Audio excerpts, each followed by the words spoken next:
anna al-ikhlasa wan-niyyata as-sadiqa tablughu mablagha al-amali. Ikhlas inamfikisha Muislamu daraja ya kufanya kitendo wakati kitendo kile bado hujafanya. Nia safi inamfikisha Muislamu katika daraja ya kwamba umefanya wakati bado hujafanya. Mtume sallallahu alaihi wasallam anatuambia hadithi ifuatayo ambayo inatoa maelezo ya pointi hii kwa vizuri sana. Anasema Mtume sallallahu alaihi wasallam, hadithi inatoka kwa Abu Umama radhiyallahu anhu, kapokea ashabu sunan: man awa ila firashihi wa huwa yuridu an yaquma min al-layl, yoyote yule ambaye ameelekea kitandani katika tandiko lake ili anataka kulala, yule ambaye ameelekea kwenye tandiko, kwenye kitanda kwa ajili ya kulala, wa huwa yuridu an yaquma min al-layli, na huku ametia nia ya kwamba anataka kusimama usiku kuswali salatul layli, salatu tahajjud.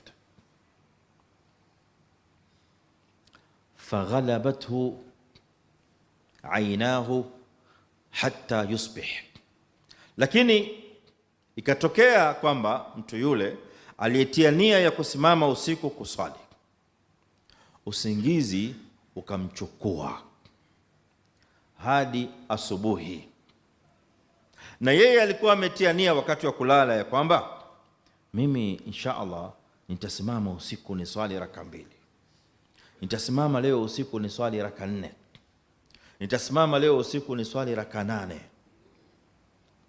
and so on and so forth. Lakini ikatokea kwamba umelala, ukiamka ni salatul fajri, unasikia adhan, ukiangalia nimekosa salatul layli. Mtume sallallahu alaihi wasallam anasema kutiba lahu ma nawa, Allah subhanahu wa ta'ala anamwandikia nia, anamwandikia thawabu ya ile aliyotilia nia. Ni kama ambaye tayari umeswali. Wa kana naumuhu sadaqa alayhi min rabbih azza wa jalla, na ule usingizi aliolala, amelala usingizi ule utakuwa ni sadaqa Allah subhanahu wa ta'ala amempatia. Kwa hiyo amepata faida ngapi? Amepata faida 2 kubwa. Faida ya kwanza ni kwamba ameandikiwa thawabu ya yule aliyeswali kamili kwa sababu ya nia ya ikhlas. Wewe hujaswali, lakini Allah subhanahu wa ta'ala anakuandikia thawabu ya kwamba umeswali usiku. Ulitia nia ya kusoma Qur'an usiku, nitasimama niswali raka 2 nisome Qur'an, ukalala mpaka asubuhi.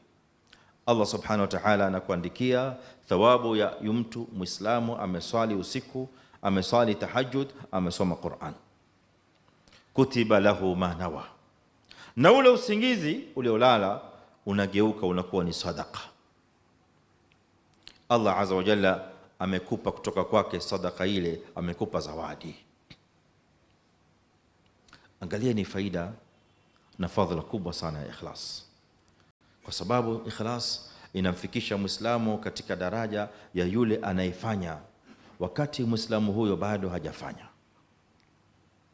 Ndio maana Mtume sallallahu alaihi wasallam anatuambia, man hamma bihasanatin wa lam ya'malha kutibat lahu biha hasana, yule ambaye anatia nia ya kufanya jambo zuri, kutia nia ya kufanya ibada, kufanya taa, jambo lolote la khairi, umetia nia peke yake na bado hujafanya, Allah subhanahu wa ta'ala anakuandikia thawabu ya mtu aliyefanya.